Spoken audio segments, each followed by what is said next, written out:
So you're scrolling through drone options and you stumble upon the Skyrover X1. Your first thought might be, wait a sec, haven't I seen this before? And yeah, you're not wrong. At a glance, the X1 looks a lot like DJI's Mini 4 Pro, which, let's be honest, is kind of the king of the sub-250G drone world right now. But is the X1 just a knockoff, or is there actually something legit going on here? Today, we're putting these two head-to-head, feature by feature, flight by flight, and yep, dollar by dollar. Whether you're just getting into drones, need something reliable for content, or want a solid backup, here's how they really compare.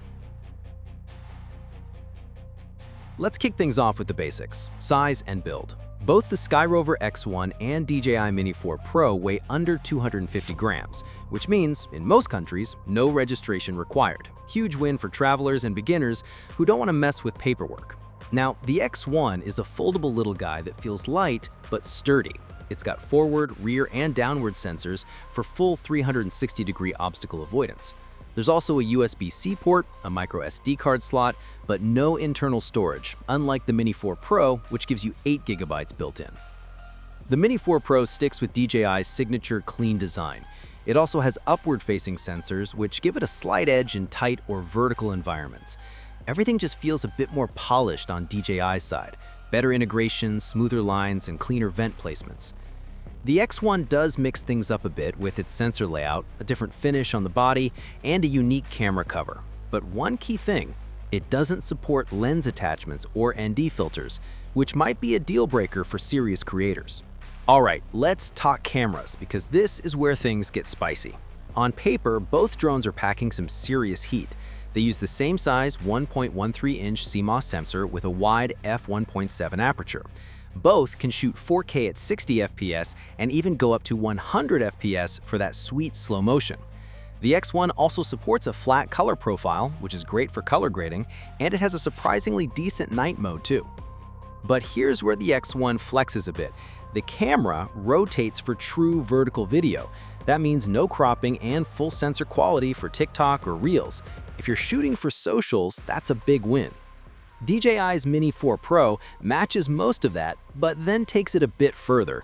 You get HDR video, D-Log-M, and HLG color profiles. Basically, more flexibility and better out-of-the-box color tuning.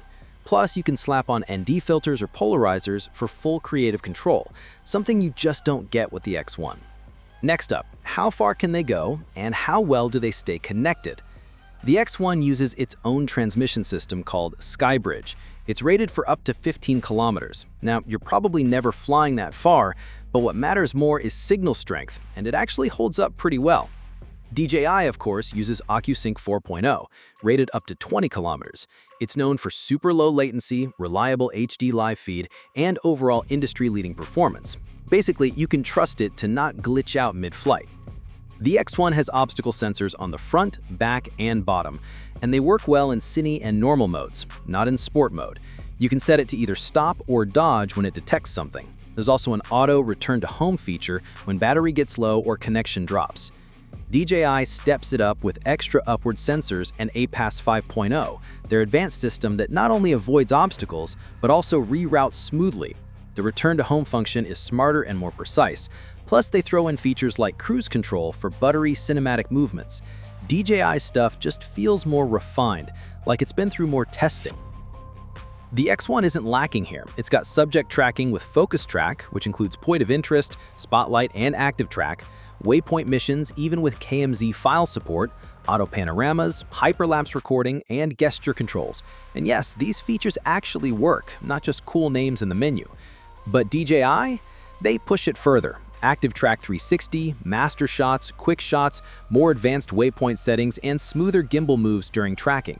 Their automation is tighter and just more reliable overall. So here's something important.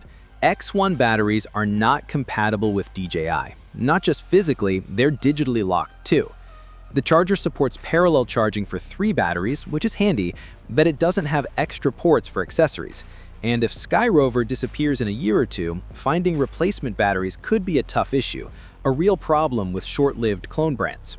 DJI, meanwhile, has been around long enough to offer some peace of mind. Their batteries are widely available, and they even offer extended batteries if you're okay with going over the 250-gram limit. Controller-wise, the X1's is compact, includes swappable cables for USB-C and Lightning, and actually feels a little more ergonomic than DJI's RC-N1. But DJI still has the better system overall. You can go with the RC-N2 and use your phone, or upgrade to the RC-2 with a built-in screen. Both options are better integrated and offer more features. So here's something a little murky. The X1 is priced to undercut DJI. The Fly More combo is around $898, which is a few $100 less than DJI's similar bundle. But the similarities between them go beyond design. Many people have pointed out that the Skyrover app looks suspiciously like DJI's Fly app. Same layout, same menu flow, even some of the legal disclaimers seem copy-pasted. Some say it's using DJI's FlySafe backend, and before the X1 launched, the app was actually listed under a different brand called SkyAnyDrone. So what's going on? Well, some believe the X1 might actually be a licensed DJI product, like what we saw with Anzu Robotics rebranding the Mavic 3 Enterprise. Or maybe it's DJI playing chess with US import bans, pushing out drones under different names. If you're in the US and struggling to find DJI drones due to ongoing restrictions, the X1 might be a workaround, but it's still a bit of a mystery, and that uncertainty could be risky for long-term support. So, Skyrover X1 or DJI Mini 4 Pro, which one should you pick? If you're on a budget or want something capable without breaking the bank, the X1 offers a ton of value. It flies well, shoots great video, and packs in a ton of features for the price. But it's also a bit of a gamble. You're trusting a new or possibly rebranded company with an unclear future. DJI, despite the looming US bans and some availability issues, still gives you that polished, reliable, and time-tested experience. It's a safer bet if you're planning to fly for the long haul. But hey, with DJI models vanishing from store shelves and political drama heating up, the X1 might just become the go-to alternative sooner than we expect. So what about you? Are you rolling the dice on the X1 or sticking with DJI's tried and true name? Drop your thoughts in the comments.